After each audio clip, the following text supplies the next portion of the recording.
On vient de se réunir là au niveau de la commission élevage départementale de la Chambre d'agriculture. Donc on a regardé deux thèmes particuliers d'actualité. Le plan éco-antibio avec la réduction des antibiotiques en élevage, présenté par le technicien du GDS, qui a vraiment attiré l'attention sur cette problématique sociétale et vraiment dans la mise en œuvre.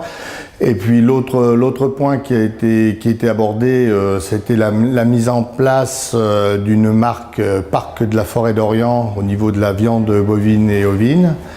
Donc une démarche d'accompagnement basée sur la qualité et l'origine des produits, où on a évoqué l'ensemble des problèmes pour cette mise en place, et puis aussi soulever tout ce qu'il faudrait, tous les points et notamment tout l'accompagnement qui est nécessaire sur cette marque.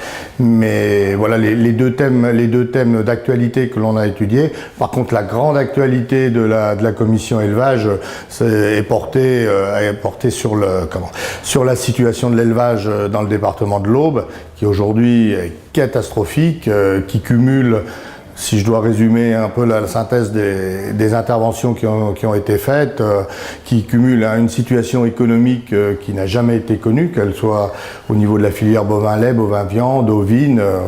L'ensemble des filières du département sont touchées. Tout ceci dans un contexte de situation climatique plus que préoccupante. Aujourd'hui, au 4 juillet, on est dans la situation d'hivernage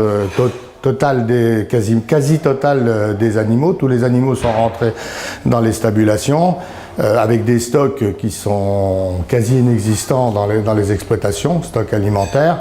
Et puis une récolte et une implantation des maïs qui est loin d'être faite partout, et une récolte de l'herbe qui est plus que catastrophique. Récolter de l'herbe quand il y a de l'eau au pied et qu'elle a été submergée, c'est quasi mission impossible, et de gros problèmes de qualité se profilent devant nous, et de gros problèmes économiques.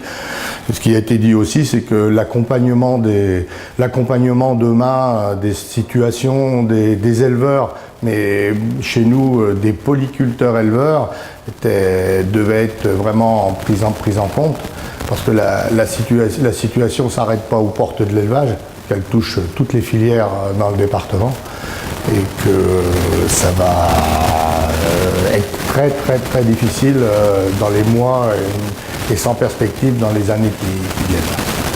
Voilà le bilan, très mauvais bilan quand même de la situation de l'élevage dans le département.